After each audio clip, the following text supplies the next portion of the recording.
যতই বলো ভিডিও করব না, মানে বলি ভিডিও করব না তোমাদের নিয়ে ভিডিও করব না, কিন্তু তোমরা কন্টেন্ট দিতেই থাকবে। আর ভাবলাম তোমরা যদি নিতে পারো আমরা বলতে অসুবিধা কোথায়। হ্যাঁ, প্রিয়াকে নিয়ে ভিডিও করছি, প্রিয়াকে নিয়ে, কারণ হঠাৎ করে কালকে দেখেছিলাম ও বইয়ের সম্মান নিয়ে অভিজিৎ খুব বসে পড়েছিল, দুজন মিলে বইয়ের সম্মান নিয়ে ভীষণ, মানে বইয়ের সম্মান ফিরিয়ে দিতে হবে। বইয়ের সম্মান নষ্ট হয়েছে কারণ একটা কমেন্টের উপরে, একটা না অনেকগুলো কমেন্ট, অনেকগুলো আইডি দিয়ে।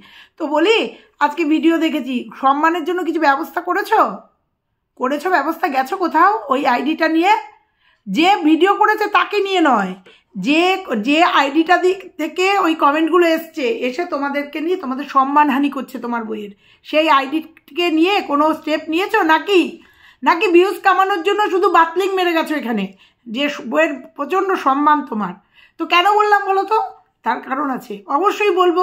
তার কারণটা বলার জন্যই তো তোমাদের আজকে ভিডিও দেখেছি, ভিডিও দেখে সেই কারণটা বলার জন্যই তো ভিডিও করতে বসলাম। তো চলো, কি আসছে এগুলো, তো চলো আজকে মূল পর্বে প্রিয়াকে নিয়ে আবার কিছু ভিডিও, তোমরা কন্টেন্ট দাও, আমরা ভিডিও করব, সে পজিটিভ হোক নেগেটিভ হোক, ভালোভাবেই ভিডিও করব। তো চলো। হ্যালো বন্ধুরা, কেমন আছো তোমরা? নিশ্চয়ই ভালো আছো, আমিও ভালো আছি, ছোট্ট একটা ভিডিওর সাথে আমি। তো যাই হোক, প্রিয়ার আজকের ভিডিওতে দেখলাম ঘর পাল্টানো। কেন এই অবস্থায়, তোমাকে এই অবস্থায় বরকে বাড়ি পাঠিয়ে দিতে হবে শুধরানোর জন্য? 9 বছর বিয়ে হয়েছে, 9 বছরে শুধরাতে পারোনি, এই অবস্থায় 5 মাস প্রেগনেন্টের সময় বরকে পাঠিয়ে দিতে হবে বাপের বাড়ি, শুধরে আসো। এই সময় তোমাকে ঘর, মানে বাড়ির থেকে ফ্ল্যাটে যেতে হবে, ফ্ল্যাট নিতে হবে কন্টেন্টের জন্য। আমি বলছি আজকে কথাগুলো কন্টেন্টের জন্য। ওখান থেকে তোমাকে ফ্ল্যাটে আসতে হবে, কারণ তুমি তখন সম্পূর্ণ জানতে তুমি প্রেগনেন্ট। আর প্রেগনেন্ট জার্নিটা একটা বাচ্চাকে নিয়ে অনেকটাই কষ্টের, যতই স্বামী কাছে সঙ্গে থাক না কেন। একটা ফ্ল্যাট নিতে হবে কন্টেন্টের জন্য। চলে আসলে ফ্ল্যাটে যখন এসছিলে তুমি জানতে না ফ্ল্যাট ভাড়া কত, তোমাকে এটা বহন করতে হবে। তোমার বাচ্চার ওষুধ আছে, তার একটা চিকিৎসা আছে, বাচ্চাকে স্কুলে দেবে, তার একটা খরচ আছে, তুমি জানতে না? অবশ্যই জানতে। এতটা বোকা তুমি নও। তুমি ফ্ল্যাটে চলে আসলে প্রেগনেন্ট অবস্থায়, ফ্ল্যাটে এসে বরকে পাঠালে, কোনোটাই তুমি সাকসেস হচ্ছ না, মানে ভাইরাল হতে পারছো না। ভাইরাল হওয়ার জন্য ফ্ল্যাটে এসেছিলে। আজকের ভিডিওতে দেখলাম যে তুমি আবার বাড়ি চেঞ্জ করছো। কখন? না, এই 6 মাস প্রেগনেন্সিতে। ভাবো তো, বলবো না? তোমরা সোশ্যাল মিডিয়াতে কাজ করছো, সোশ্যাল ইনফ্লুয়েন্সার, তো আমরা তো যেটা দেখবো, আমাদের চোখে যেটা দৃষ্টিকটু লাগবে সেটা তো বলবোই। তাহলে বলবো না যে আর একটা বছর কি 8-9 মাস বা নিজের বাড়িতে থেকে বাচ্চাটা হয়ে যাওয়ার পরে 2-3 মাস করে তারপরে এই সিদ্ধান্তটা নিতে পারতে না? ওই একটা 6-7 মাস তোমার বরে দুটো গাড়ি আছে বললে, একটা গাড়ি বন্ধক ছিল, ওটা মিথ্যে কথা বলেছো। কারণ বন্ধকের গাড়িটা তুমি অনেক আগের ভিডিওতে বলেছিলে ভাঙাচোরা গাড়ি, ওটা বিক্রি করে দিয়েছিলে। এটা অনেক আগের ভিডিও একটা দেখেছিলাম আমি, যদি ভুল না হই। তো যাই হোক, সে কিনেছো, পয়সা আছে, ইনকাম করছো, ব্যবসা করছো, কিনতেই পারো। তো যাই হোক, দুটো গাড়ি যার বাড়িতে, তার ওই থেকে কোচবিহার থেকে বাচ্চাটাকে একটা স্কুলে দেওয়ার, আপাতত একটা স্কুলে, বা যে স্কুলে দিয়েছো সেই স্কুলে দিতে, মানুষ হিল্লে দিল্লে চলে যাচ্ছে পড়াশোনার জন্য, করতে পারতে না? না, তোমার কন্টেন্টের দরকার এই সময়, এই প্রেগনেন্ট অবস্থায়। বললে পরে না আবার রেগে যাও, তোমার এই মুহূর্তে তুমি জানতে যে ওই ফ্ল্যাটের টাকা ভাড়া কত দিতে হবে, এই মুহূর্তে তুমি বলছো ফ্ল্যাট ছেড়ে দিচ্ছি, টানতে পারছি না, তাই ফ্ল্যাটে তুমি চেঞ্জ করছো, তুমি কন্টেন্ট চেঞ্জ করছো, বলতে বাধ্য হচ্ছি তুমি কন্টেন্ট চেঞ্জ করছো।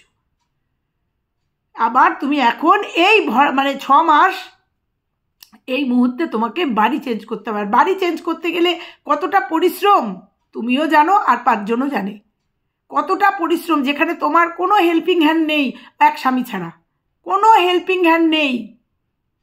আর নয়তো তোমাকে পয়সা দিয়ে লোক নিতে হবে এই কাজগুলো করার জন্য, ট্রান্সফার করার জন্য। তারপরে নিজস্ব যে কাজগুলো, সেই কাজগুলো কেউ নেয় না। হঠাৎ করে তুমি ডিসিশন নিয়ে নিলে ফ্ল্যাট ছেড়ে দেবে। যদি এই ফ্ল্যাটটা খুব সুন্দর, খোলা মেলা, রোদ আসতো, খুব সুন্দর, এইটুকু অন্তত এইখানে বাচ্চাটা হয়ে যাওয়ার পরে তুমি এই বাড়িটা চেঞ্জ করতে পারতে। এই কয়েকদিন তুমি আর টানতে পারছো না, কারণ ভিউজ কমে গেছে, তো ইনকামটাও কমে গেছে, ব্যবসাটাও বোধহয় বন্ধ আছে, কারণ তুমি কোনো কিছুই তো কমপ্লিট করো না। আমাকে না ওই যে বলেছিলাম তোমাকে এই সময় কোনো করবো না, কন্টেন্টের জন্য বাড়ি চয়েস করতে চলে গেলে, তুমি যে বাড়িটা দেখেছো একদমই পছন্দ হয়নি আমার, যদিও তোমার কিছু এসে যায় না, কিন্তু তুমি দেখিয়েছো কোথায় তোমার এই ফ্ল্যাট, পরিষ্কার পরিচ্ছন্ন ফ্ল্যাট? তুমি কেন এত বড় জায়গা তুমি পরিষ্কার পরিচ্ছন্ন করতে পারছো না? অথচ যখন বলেছিলাম শুধু ঘর মোছার জন্য আর বাসন মাজার জন্য একটা লোক রাখো, কত লাগতো? ওই টাইমটাই তুমি অনলাইনের বিজনেসটা করো, সেটা করবে না। তুমি চেঞ্জ করছো, কন্টেন্ট চেঞ্জ করছো, কোনোটাতেই ভাইরাল হতে পারছো না, এটা আমার মনে হচ্ছে। তারপরে একটা কথা আমার চোখে লাগলো, এটা জানি না এটা তোমাদের নিয়মের মধ্যে নিশ্চয়ই তোমার মা জানেন, স্বাদের আগে পায়েস খাওয়া এটা আমাদের মধ্যে নেই।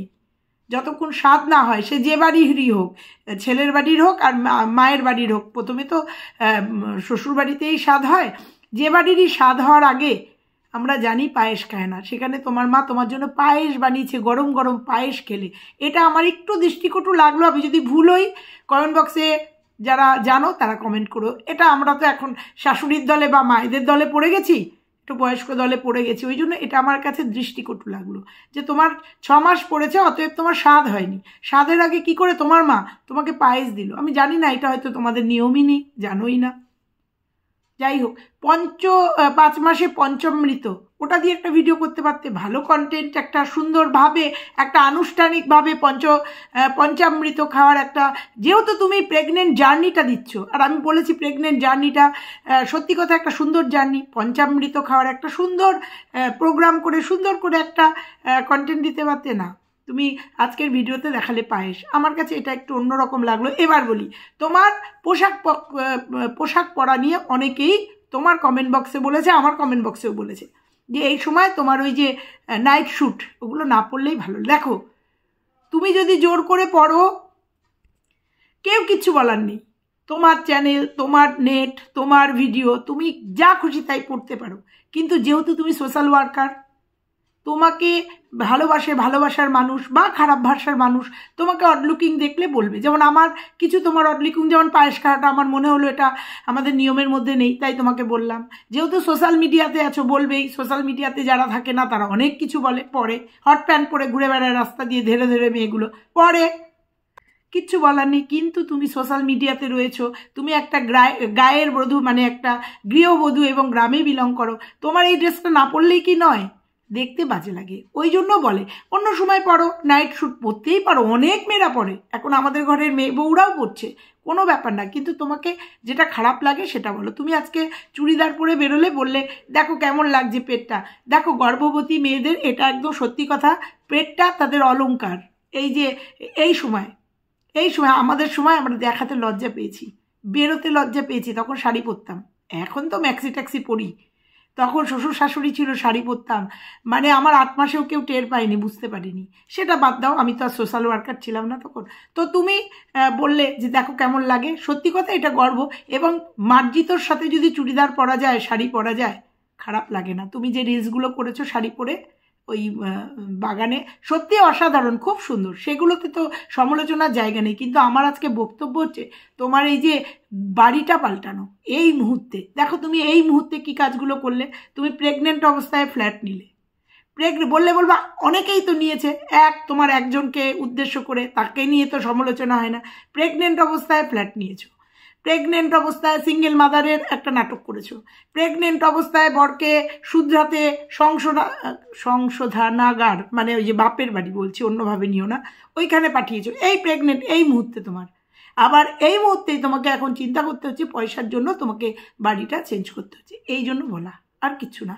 অথচ কালকে একটা ভিডিওতে দেখলাম অভিজিৎ তোমার সম্মান নিয়ে ভীষণ চিন্তিত, যেখানে তার বই সম্মান রাখে না স্বামীর। তো যাই হোক, ভীষণ চিন্তিত দেখেছি তোমার সম্মান নিয়ে। তা সেইটা নিয়ে কি কোনো স্টেপ নিয়েছো?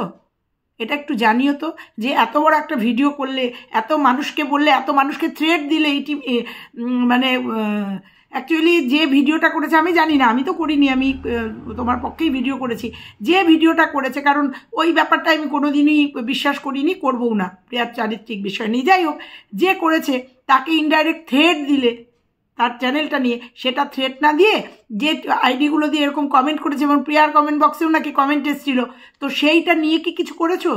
সেই সম্মানটা নিয়ে সেটা আগে করে দেখাও।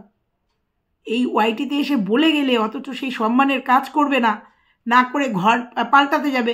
বউকে বলতে পেরেছো যে এত কষ্ট হয়েছে, আরও 4-5 মাস কষ্ট করে চলবো, এই বাড়িতেই থাকবো, একটু পয়সা করি, কষ্ট টষ্ট হবে, একটু চিপে চলবো, একটু ওই কেনাকাটিটা বন্ধ করবো, ওই এখনই ওই সোফার কভার প্রত্যেক দিন অনলাইনে কেনাকাটিটা একটু কম করব, কম করে এই জার্নিটা কেটে যাক, যে আসছে সে সুন্দরভাবে আসুক, তারপরে নয় বাড়িটারি চেঞ্জ করার হোক করব। একটার পর একটা ভুল ডিসিশন নেয় তোমার বউ, আর তোমার বউ যেটা মনে করে সেটাই করে, সেটা আমরা জানি, আর তুমি তার ইসে সাপোর্ট করে যাও। এগুলো বন্ধ করো। এগুলো যদি করতে হয় না, যদি শাসন করতে হয় বা সুন্দরভাবে সংসার করতে হয়, স্বামী স্ত্রী দুজনকে মানাতে হয়, তাহলে এগুলো বন্ধ করো। প্রিয়াকে মানে শক্ত হাতে বলো যে না, এখন বাড়ি চেঞ্জ করা যাবে না, তোমার এই অবস্থা এখন চেঞ্জ করা যাবে না। যদি অনেক কমেন্ট বক্সে উঠে আসছে এটাও নাটক করছো না তো, এই প্রেগনেন্সি জার্নিটা, কারণ কি বলো তো, এগুলো তোমার জন্য এই কমেন্টগুলো আসে, যে প্রেগনেন্সি জার্নিটাকেও তোমাকে বলছে এটাও নাটক না তো, কন্টেন্ট না তো, ভিউজের জন্য না তো, বলছে কারণ তোমার এই চাল চলন দেখে। এই তোমার এই অবস্থায় মেয়েরা এই অবস্থায় কত মানুষকে মানে ইসে থাকতে হয়, সেফ থাকতে হয়, মানুষের কত রকম পরিবর্তন হয় শরীরের, কত রকম মানে সাবধানে থাকতে হয়, তুমি এই সময় একটার পর একটা করছো। তো যাই হোক, আমার বলাতে কিনা জানি না, আমাদের বলাতে স্কুল চেঞ্জ করেছো বলেছিলাম, যে ওটা সিবিএসসি বোর্ডের মানে কি যেন বলে, পারমিশন নেওয়ার জন্য অ্যাপ্লাই করেছিল, ওটা সিবিএসসি বোর্ড না। সেটাতে দিনের শেষে বুঝতে পেরে ছেলেকে যে একটা ভালো স্কুলে দিয়েছো, এটাকে কন্টিনিউ করো। আর 20-30 হাজার টাকা এখন সব স্কুলে, একটু ভালো স্কুলে ওরকমই ডোনেশন লাগে, এটাকে কন্টিনিউ করো। ছেলের পড়াশোনার দিকে মন দাও, নিজের দিকে ধ্যান দাও, এইটুকু তোমাকে আজকে বলার ছিল। আর এখন বাড়ি চেঞ্জ করতে যেও না, কন্টেন্টের জন্য পাগল হয়ে যেও না। তোমার নিজের অনেক ক্রিয়েটিভিটি আছে, অনেক রান্না বান্না, অনেক কিছু আছে। অনলাইনে বিজনেসটা আবার শুরু করো, বরকে ওইদিকে একটু বিজি করে দাও, ইনকামও হবে। আর অনলাইনে বিজনেসের জন্য অনেকে বসে থাকে তোমার লাইভের জন্য, সেইগুলোকে কন্টিনিউ করো, এই সমস্ত না করে। বুঝতে পেরেছো? এইটুকু আজকে বলার ছিল তোমাকে। তো চলো বন্ধুরা, একদম ছোটোর উপরে ভিডিওটা আজকে দিলাম। সত্যি কথাই দেখে খুব অবাক লাগলো যে এই সময় কিভাবে ও আবার বাড়ি চেঞ্জ করার একটা কথা বলছে। 2-3টে বাড়ি ও দেখে এসছে। এতই যখন চেঞ্জ করার শখ, তাহলে এই সময়টা বাড়ি চলে যাও না। বাড়িতে গিয়ে এই জার্নিটা, বাড়িতে থেকে বাচ্চাটা হয়ে গেলে নিজের ঘর সংসার সব আছে করে একদম টোটালি টাকাটা বেঁচে যাবে। সেই টাকা দিয়ে দরকার হলে ছেলেকে গাড়ি করে দাও, গাড়িতে যাতায়াত করবে ছেলে। অনেক উপায় আছে, কিছু বলার নেই তোমাকে। যে টাকাটা দিয়ে ঘর ভাড়া নিয়ে থাকবে, সেই টাকাটা দিয়ে ছেলেকে গাড়ি করে দাও, বাড়ির থেকে গাড়িতে যাতায়াত করবে। অনেক ব্যবস্থা হয়, বুঝলে? উপায় থাকলে, মানে অসুবিধা থাকলে উপায়ও হয়। তো চলো, অনেক বকবক করে ফেললাম। ভালো লাগলে লাইক কমেন্ট শেয়ার করো, আর চ্যানেলে নতুন হলে চ্যানেলটা সাবস্ক্রাইব করো। তোমার এই নতুন ঘরটা একদম পছন্দ হয়নি, কোথায় এই ফ্ল্যাট আর কোথায় এই বাড়ি, একদম পছন্দ হয়নি, তাই বলে গেলাম। টাটা।